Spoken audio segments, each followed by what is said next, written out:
ಆತ್ಮೀಯ ವಿದ್ಯಾರ್ಥಿಗಳೇ, SSLC 10ನೇ ತರಗತಿಯ ಸಮಾಜ ವಿಜ್ಞಾನದಲ್ಲಿ ವ್ಯವಹಾರ ಅಧ್ಯಯನದ ಅಧ್ಯಾಯ 16 ಬ್ಯಾಂಕ್ ವ್ಯವಹಾರಗಳು. ಈ ಅಧ್ಯಾಯಕ್ಕೆ ಸಂಬಂಧಪಟ್ಟಂಥ ಸಂಭವನೀಯ ಪ್ರಶ್ನೆಗಳು ಮತ್ತು ಅದಕ್ಕೆ ಯಾವ ರೀತಿ ಉತ್ತರ ಬರೀಬೇಕು ಅನ್ನೋದನ್ನು ಈ ಒಂದು ವಿಡಿಯೋದಲ್ಲಿ ನೋಡೋಣ. ಸಾಮಾನ್ಯವಾಗಿ ವಾರ್ಷಿಕ ಮತ್ತು ಪೂರಕ ಪರೀಕ್ಷೆಗಳಲ್ಲಿ 2 ಮತ್ತು 3 ಅಂಕದ ಪ್ರಶ್ನೆಗಳನ್ನು ಸಾಕಷ್ಟು ಬಾರಿ ಪರೀಕ್ಷೆಯಲ್ಲಿ ಕೇಳಲಾಗಿದೆ. ಈ ಪ್ರಶ್ನೆಗಳನ್ನು ಗಮನವಿಟ್ಟು ನೋಡಿ. ಈ ಅಧ್ಯಾಯದ ಮೊದಲನೇ ಪ್ರಶ್ನೆಯನ್ನು ನೋಡಿ. ಬ್ಯಾಂಕುಗಳು ಸಲ್ಲಿಸುವ ಸೇವೆಗಳು, ಅಂದರೆ ಜನಗಳಿಗೆ ಬ್ಯಾಂಕುಗಳು ಯಾವ ರೀತಿಯ ಸೇವೆಗಳನ್ನು ಸಲ್ಲಿಸ್ತವೆ.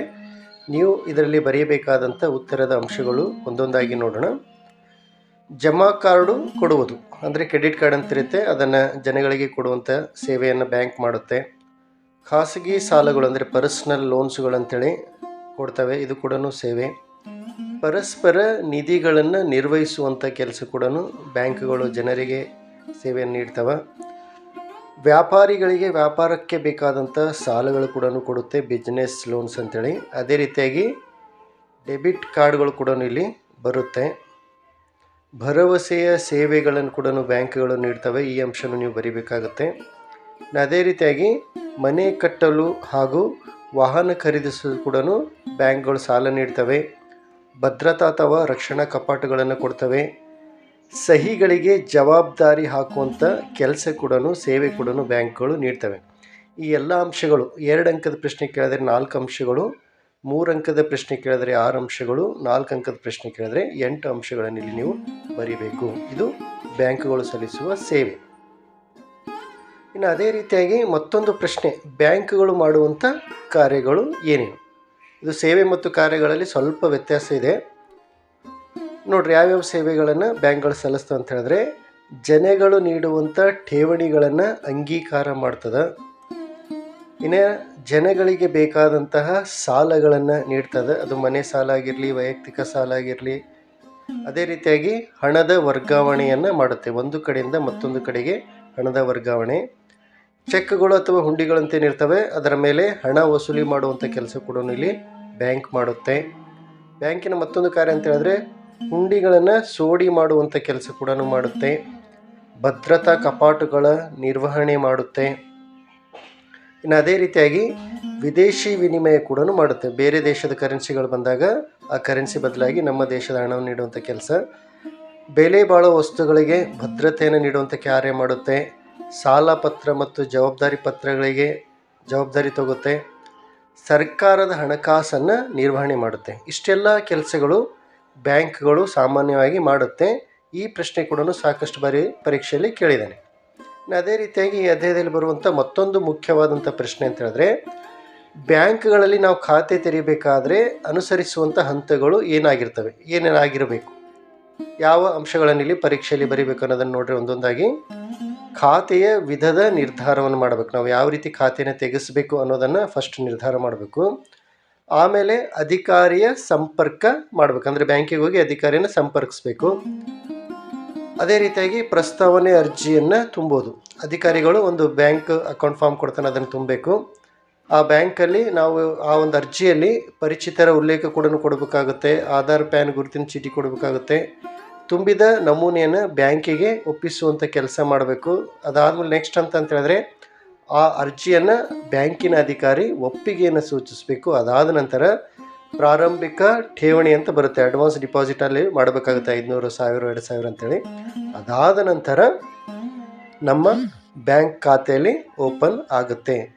ಇಷ್ಟು 7 ಅಂಶಗಳನ್ನು ಬ್ಯಾಂಕ್ ಖಾತೆ ತೆರೆಯಲು ಅನುಸರಿಸುವಂಥ ವಿಧಾನಗಳು ಪ್ರಶ್ನೆ ಕೇಳಿದಾಗ ಬರೀಬೇಕಾಗುತ್ತೆ. ಇದನ್ನು ಸಾಮಾನ್ಯವಾಗಿ 3 ಅಂಕದ ಪ್ರಶ್ನೆಗೆ ಕೇಳುವಂಥ ಸಾಧ್ಯತೆಗಳು ಇರ್ತವೆ. ಇನ್ನು ಅದಾದಮೇಲೆ ಮತ್ತೊಂದು ಮುಖ್ಯವಾದಂಥ ಪ್ರಶ್ನೆ ಈ ಅಧ್ಯಾಯದಲ್ಲಿ ಬರುವಂಥದ್ದು ಗಮನಿಸಿ. ಬ್ಯಾಂಕುಗಳ ಗುಣಲಕ್ಷಣಗಳು ಏನು ಅನ್ನುವಂಥ ಪ್ರಶ್ನೆಯನ್ನು ಕೇಳ್ತಾನೆ. ಒಂದು ಬ್ಯಾಂಕ್ ಅಂತ ಹೇಳಬೇಕಾದ್ರೆ ಅದಕ್ಕೇನು ಗುಣಲಕ್ಷಣಗಳು ಇರಬೇಕು ನೋಡ್ರಿ, ಒಂದೊಂದಾಗಿ ಈ ಲಕ್ಷಣಗಳು ನೋಡೋಣ. ಫಸ್ಟ್ ಗುಣಲಕ್ಷಣದ್ರದ್ದು ಏನಂತ ಹೇಳಿದ್ರೆ ಹಣದ ವಹಿವಾಟು. ಯಾವ ಒಂದು ಸಂಸ್ಥೆ ಸಾಮಾನ್ಯವಾಗಿ ಹಣದ ವಹಿವಾಟನ್ನು ಮಾಡುತ್ತೆ, ಅದಕ್ಕೆ ನಾವು ಬ್ಯಾಂಕಿನ ಲಕ್ಷಣಗಳಲ್ಲಿ ಇದು ಕೂಡ ಒಂದು. ಆ ಬ್ಯಾಂಕ್ ವ್ಯಕ್ತಿ ಆಗಿರ್ಬೋದು, ಸಂಸ್ಥೆ ಆಗಿರ್ಬೋದು, ಅಥವಾ ಕಂಪನಿ ಆಗಿರ್ಬೋದು. ಆ ಬ್ಯಾಂಕಿನ ಮತ್ತೊಂದು ಗುಣಲಕ್ಷಣ ಅಂತ ಹೇಳಿದ್ರೆ ಠೇವಣಿಗಳನ್ನು ಅಂಗೀಕರಿಸ್ತದೆ, ಸಾಲಗಳನ್ನು ಕೊಡುವಂಥ ಕೆಲಸವನ್ನು ಮಾಡುತ್ತೆ. ಅದೇ ರೀತಿಯಾಗಿ ಪಾವತಿ ಮಾಡೋದು ಮತ್ತು ಹಿಂದಕ್ಕೆ ಪಡೆಯುವಂಥ ಕೆಲಸ ಕೂಡ ಮಾಡುತ್ತೆ. ಇದು ಕೂಡ ಅದರ ಗುಣಲಕ್ಷಣ ಆಗಿದೆ. ಏಜೆಂಟ್ ಅಥವಾ ಏಜೆಂಟ್ ನಿಯೋಜನೆ ಮತ್ತು ಉಪಯುಕ್ತ ಸೇವೆಗಳನ್ನು ಸಲ್ಲಿಸುತ್ತೆ. ಅದಾದ ನಂತರ ಲಾಭ ಮತ್ತು ಸೇವಾ ಭಾವನೆ ಕೂಡ ಬ್ಯಾಂಕಿನ ಗುಣಲಕ್ಷಣಗಳಲ್ಲಿ ಒಂದು. ನಿರಂತರ ವಿಸ್ತರಿಸುತ್ತಾ ಹೋಗುವ ಕಾರ್ಯಗಳು, ಸಂಬಂಧ ಕಲ್ಪಿಸುವ ಕೊಂಡಿ, ಬ್ಯಾಂಕಿಂಗ್ ವ್ಯವಹಾರ ಮತ್ತು ಹೆಸರಿನ ಗುರುತು. ಪ್ರತಿಯೊಂದು ಬ್ಯಾಂಕಿನ ಗುಣಲಕ್ಷಣಗಳಲ್ಲಿ ಇದು ಕೂಡ ಒಂದು ಪ್ರಮುಖವಾದಂಥ ಅಂಶ. ಪ್ರತಿಯೊಂದು ಬ್ಯಾಂಕಿಗೆ ತನ್ನದೇ ಆದಂಥ ಒಂದು ಹೆಸರು ಇರುತ್ತೆ. SBI ಅಂತೇಳಿ, ಸಿಂಡಿಕೇಟ್ ಬ್ಯಾಂಕು, ಈ ರೀತಿಯಾದಂಥ ಗುಣಲಕ್ಷಣಗಳನ್ನು ನೋಡ್ತೀವಿ.